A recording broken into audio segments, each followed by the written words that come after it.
C'est bientôt le week-end. Avant de se quitter comme tous les vendredis, il est là. S'il vous plaît, faites du bruit pour notre PE.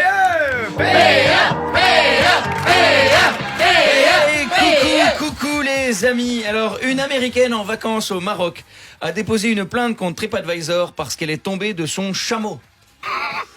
Voilà, hein, qu'est-ce que je te dise, moi. Selon elle, TripAdvisor est responsable car TripAdvisor a bien noté la société qui propose ces balades à d'autres chameaux, ce qui l'aurait incité à faire cette activité. Qu'est-ce que vous voulez que je vous dise, moi comme dirait Coluche, au championnat du monde de la connerie, elle finirait deuxième, elle est trop con pour finir premier. Allez, jingle. PE est sur Énergie. Chaque vendredi dans le Wake Up Show. Alors, pour commencer, je me suis fait une réflexion. Apparemment, 2020, c'est l'année où tous les alcooliques ont décidé de venir me voir en spectacle. Bon, après, je le cherche aussi. Hein. Par exemple, cette semaine, j'étais en spectacle en Bretagne. Mais l'anecdote que je vais vous raconter ne s'est pas déroulée en Bretagne. Et non, elle a eu lieu ici, chez nous. Car certes, le breton est un bon buveur. Mais en Belgique, on n'a pas de quoi rougir. Vendredi dernier, à Bruxelles, après le spectacle, une femme alcoolisée depuis minimum 5 générations est venue me voir pour me dire « Hey !» Oui, alors le ou la bourré est une espèce humaine qui ne connaît pas la délicatesse. Hein.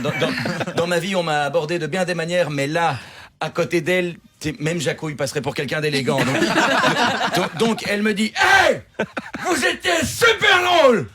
Donc moi je savais pas comment réagir parce que d'un côté elle me fait un compliment mais d'un autre j'avais l'impression de me faire engueuler. Vous étiez super drôle. Comment vous vous appelez? Je n'ai jamais eu aussi peur de répondre à cette question. J'étais dans la retenue. Je disais Pierre-Emmanuel. On m'appelle Pierre-Emmanuel. Alors vous vous doutez bien, son état. 14 lettres pour un prénom, elle a bugué.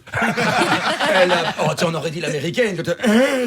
Vraiment, je lui dis Pierre-Emmanuel, elle me regarde, elle fait non. Donc moi, j'ai dit si. Et là, elle me redit non. Et ensuite, elle me sort cette phrase extraordinaire t'as pas une tête. C'est tout. C'est tout, t'as pas une tête, c'est tout. Oui, parfois le ou la bourré oublie la fin de sa phrase. Et toi, tu te débrouilles, hein. T'as pas une tête. Voilà, maintenant devine. Hein. Donc là, j'avoue, ça commençait quand même un peu à m'amuser. Donc curieux, enfin, tu sais, je lui dis quoi. Ah bon, j'ai pas une tête. Ce qui apparemment chez elle a procuré un choc de m'entendre dire sa phrase. Et donc ça lui a permis de reprendre le fil de ses idées. Et elle fait non. T'as pas une tête à t'appeler. Et là, elle me sort un splendide Pierre-Emmanuel.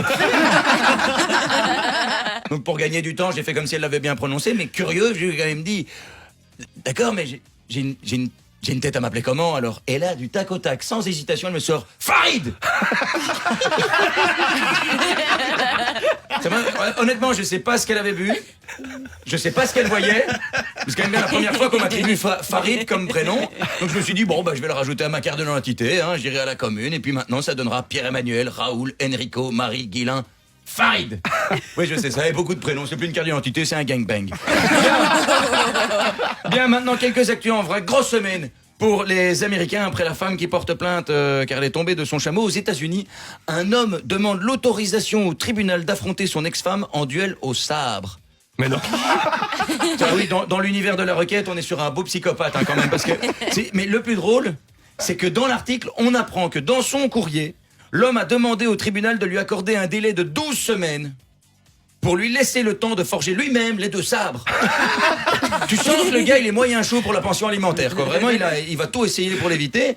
Alors, évidemment, on pourrait facilement se dire « Mais c'est quoi ce type? Il est complètement taré, il est à côté de ses pompes, qu'est-ce qui se passe ?» Et en fait, quand on fait quelques recherches, on réalise qu'en fait, le gars, il est dans son droit.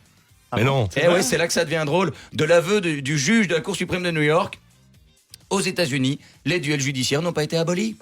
C'est une blague. Ah non, c'est pas une blague. On voudrait résoudre le débat sur les armes à feu alors qu'ils n'ont même pas encore réussi à résoudre celui sur le sabre. Ça explique bien des choses.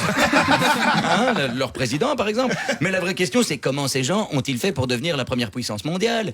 C'est complètement dingue. Les duels, oui. Allez, on y va, c'est parti, c'est la fête à la maison. Et voilà, cette chute est à chier. Plus important dans l'humour, c'est d'en avoir conscience. Alors sinon, j'imagine que ça ne vous a pas échappé. Ça a été l'actu insolite de ce début d'année. Le site pornographique Pornhub attaqué en justice par un malentendant à cause de l'absence de sous-titres. C'est génial. Comme quoi il est sur tous les fronts, Stéphane Moreau. Et là qui voilà, l'instant Moreau. Et là qui voilà. Alors oui, j'ai toujours pas de budget pour le jingle. Alors, j'ai bien conscience que le running gag sur Stéphane Moreau va bientôt être épuisé, mais... Là, il faut quand même reconnaître que le Steph, il nous fait un début d'année extraordinaire.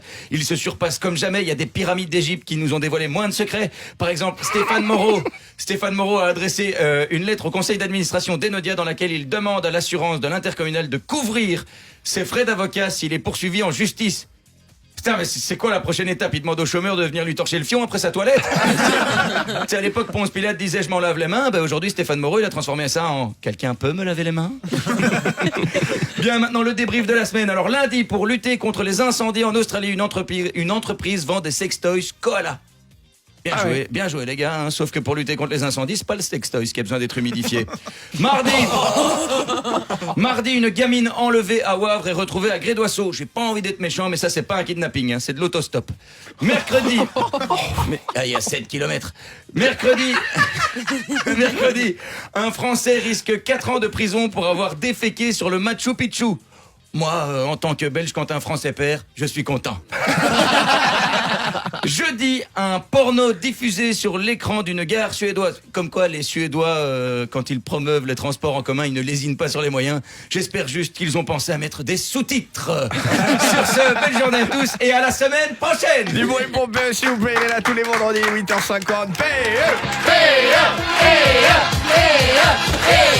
Le Wake Up Show. Le Wake Up Show sur Énergie.